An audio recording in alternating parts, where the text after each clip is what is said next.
Kind of excited to be here for several reasons, not the least of which is I've been allocated 3 times more time than I got during 3 hours of the CNN debate. Right now on Justice, the gloves are off. Mike Huckabee, still angry about the CNN debate, joins me live from the campaign stop in Iowa. Plus, he was once the frontrunner.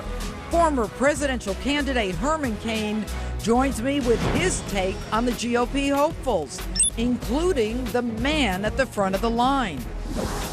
And a reality check. What can the next president really do about the deal with Iran? We'll take a closer look. Justice starts now.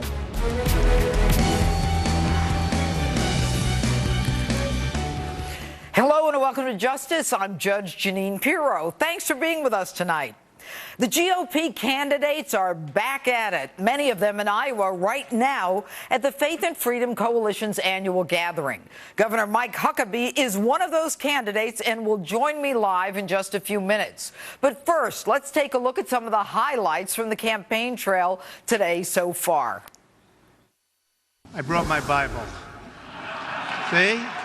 I'm better than you thought. You're going to have a tough choice to make. You need to make the choice on who you can trust to go to Washington, D.C. and fight for all of the issues. I'm a good fighter. I will tell you that. I'm a good fighter. And I win. I really win a lot. And we will win. Defense is not knee-jerk. It's not red lines.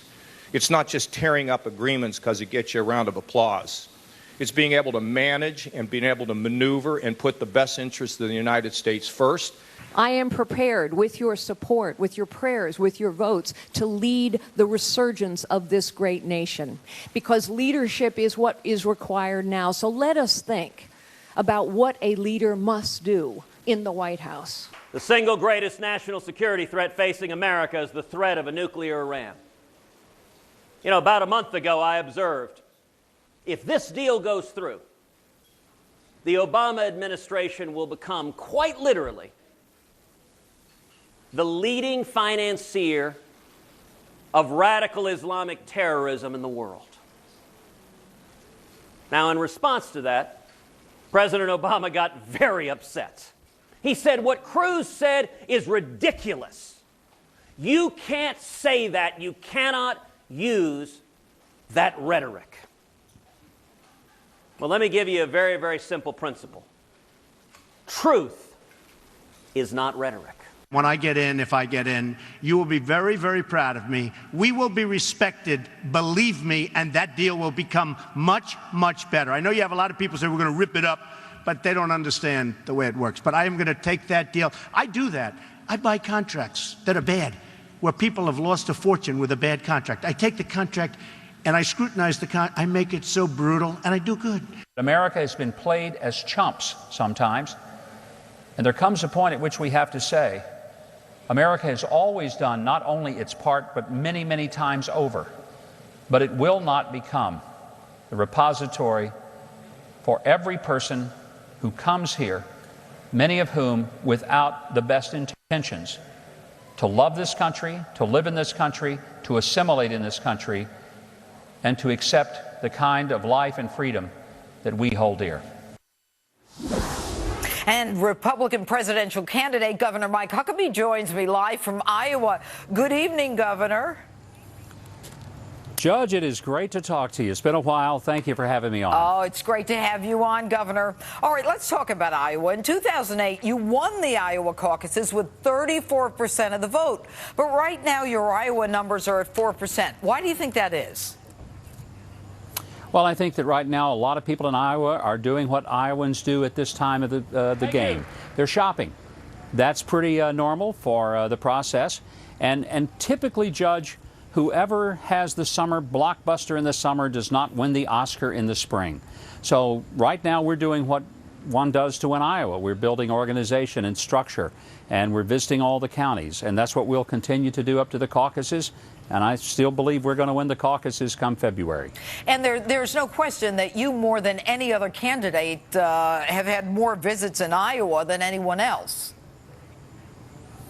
Well, we have been here more. I've been to South Carolina more than any of the other candidates because I know that ultimately that's what wins elections. It's not just media attention, although we'd love to have it, and it's not even rallies. It at this point is organization, and it's also building connections with individual voters who will start really looking at who they're going to vote for very seriously once it gets close to time. And we're a long way from that process. All right, let's talk about the debate the other night. You were you were upset about the fact that you got 9 minutes in a 3-hour debate. You know, it almost seemed as though the person who yells the most and jumped in the most and kept saying, Jake, Jake, Jake, got in there to say what he or she wanted to say. What were the rules? Well, obviously there weren't many at all because we went in expecting that there was going to be some, at least vague attempt to have an equal allocation of time. Equality doesn't mean everybody will have exactly the same number of minutes. But look, there are 11 of us on the stage. It's hard to get us all in. I get that. But my gosh, we had 3 hours and 20 minutes. I was on the stage almost 45 minutes before I first got the question. I think part of it was, Judge, I said from the beginning that I'm not going to get on the stage and play ping pong with nasty statements with other Republicans on that stage. You know, there's a part of me, I'm sitting there, I'm in the Reagan Library. I'm standing in front of Air Force One that he flew all over the world in. Ronald Reagan's mandate to Republicans was that we treat each other with respect. We don't eat each other alive. And I thought, how inappropriate to be goaded into this food fight with other Republicans. Because, Judge, let me tell you something. Every person on that stage, I know they're my rivals, but I have respect for every single one of them. And any one of those people on the stage, I believe, would be an improvement in the presidency to the occupant of the White House we have now. And so I'm not going to spend my time disparaging them. I'm going to try to tell people why I ought to be the quarterback of the team, not break the legs of the other people trying out for the job. But, you know, Governor, it seems that the person who is doing the most criticizing is the one at the head of the pack, and that maybe there is, you know, some reason to do that, to get to the head of the pack.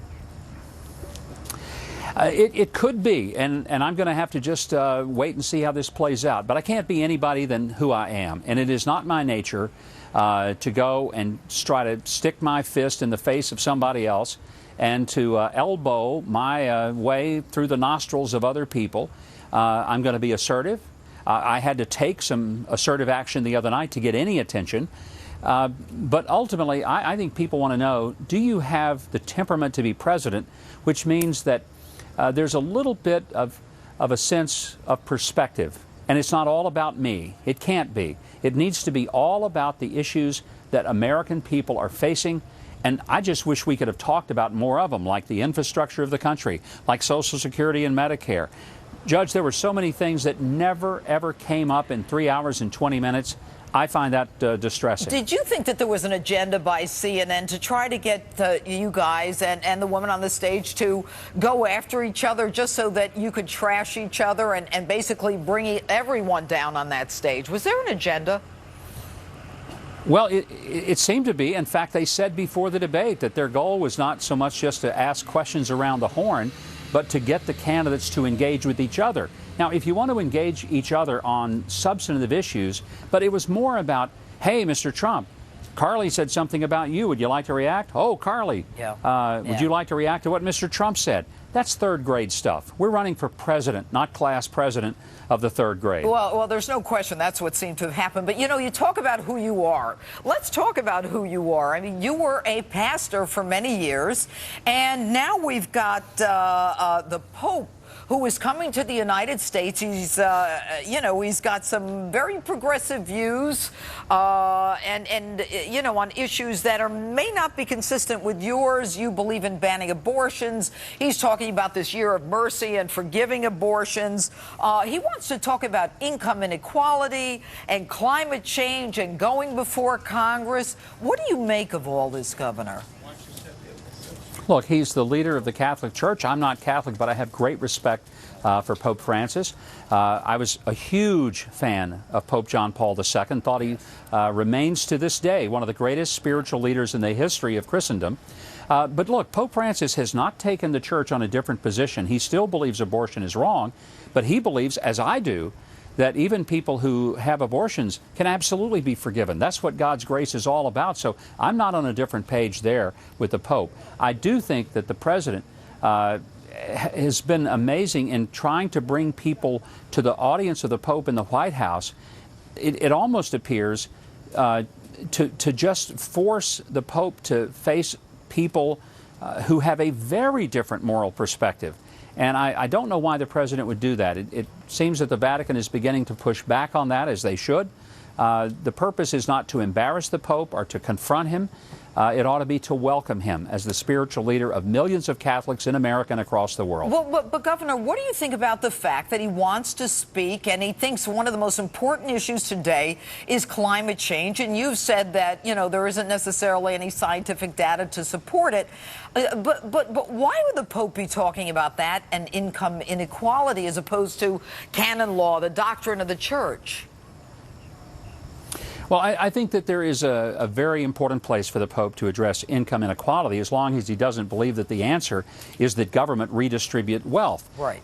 If we really want to fix income inequality, the best way to do it is to help people have decent jobs that pay good money, make sure that you have an economy that doesn't punish people for working, which is what we have now.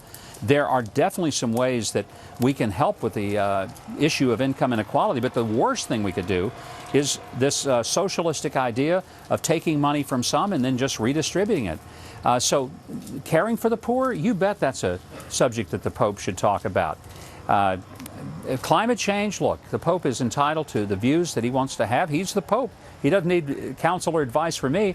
And I think, frankly, we ought to hear him, listen to him, and if we agree with him, well, let's applaud him. If we don't, then we still show him respect. Of course. Because he is the elected head of the Catholic Church. And I respect that. All right, let's move along, Governor. What we've got are right now, tens of thousands of migrants crossing into Croatia today. Croatia setting up and closing borders with wire fences. Hungary pushing back. Well, I mean, what would a President Huckabee do about these migrants? I mean, what do we do about them? Well, one thing we do, we need to begin insisting that the Arab countries whose culture and language in which they would be most comfortable begin to accept a responsibility for helping to house them. Governor, how do we do that? You know, whether we can force it or not, I think we make it very clear to the Saudis and to others in the Middle East, look, we have made you rich by purchasing your energy, but we're not going to take all the problems of your region of the world, largely created because of the mismanagement of the whole issue of radical Islam, and we're not going to accept the responsibility for bringing people into a culture where they will not be comfortable with a language that they do not understand and cannot communicate in. This makes no sense. All the Saudis have been willing to do so far is to build 200 mosques for people in another country, not even in their own. And that's unacceptable. And I think it's high time the United States not be played as chumps. And sometimes we just allow ourselves to be played as chumps. And in that regard, what about our southern border? Are we chumps? It's got to be secured. We are chumps. You bet we are. We're chumps not only on the fact that we've not secured our border, which we should do in less than a year. We built a road between British Columbia and Alaska 73 years ago that was 1,700 miles long, and we built it in less than a year. Judge, we can get the border secured if we have a president with the will to do it. But we also have to address the fact that nearly half of all the people here illegally came legally and overstayed their visas. Right. And that has to be one of our highest priorities as well. All right. Governor Mike Huckabee, so good to see you. Thanks for being with us this evening. Great to be with you, Judge. Thank you. And with me now, former White House National Security Council staff member under Obama and Fox News contributor Jillian Turner. Jillian, you say that the whole crop of GOP candidates are underqualified on foreign policy credentials. Was Barack Obama qualified? Oh, that's a good question, because the answer there is, the answer there is no. But what I was pointing out with this crop of candidates is that, we just don't have, the GOP doesn't have, like in the last round, a John McCain, a senator who's really worked these issues from all different angles for decades. There's nobody who comes out really like a heavy hitter on national security. At this point, the candidates are laying out their agendas, but that's all we have. We don't have a proven track record with any of these. Okay, and you say, though, that, and you seem to be a big fan of Carly Fiorina, that she performed very well. What foreign policy experience does she have? No, she has none when it comes to foreign policy making. But what I appreciate about her is that she delivers a lot of substance and a lot of specifics. She's demonstrated that she's really taken the time already, not just to beef up on these issues, as some of the candidates like to say, but she knows the issues. Just in the debate alone, she laid out more specifics in one sentence than a lot of the other candidates did the entire evening. At the end of the debate about the discussion about military force structure, she laid out very succinctly precise numbers for all four branches of the military. There's nobody else who's thinking at that level of detail at this time. Well, but there are those, and I'm sure you've seen the reports the next day, who felt that she was steely and robotic, and that, she has not really ingratiated herself to the American people. She's book smart, we know that, on issues that she hasn't had a chance to deal with. But what does she need to do, Jillian? That's something that I felt too, and I get that this is, people are sensitive about this because they don't like to say that, as a woman, she's not being friendly and warm and fuzzy. But that aside, I did feel the steeliness that you mentioned. The only way I would push back against you on that is to say that's really style, so she can work on that. But the substance was there. Again, she talked about nuances that I don't think the other candidates get. She talked about the importance of increasing the strength and health of the Sixth Fleet. She talked about arming our allies, the Kurds. This is not somebody who, like Donald Trump, is going to confuse the Kurds with the Quds Force. All right, Jillian Turner, thanks so much for being with us this evening. Thanks for having me. All right, and next, a man who knows a thing or two about running for president. I'm joined live by former GOP candidate Herman Cain. Get his take on the race, including the man currently leading in the polls, Donald Trump. Plus, just days away from the Pope's historic U.S. visit, I sit down with the man who wrote the book on Pope Francis, what he says about the pontiff's supporters and his critics.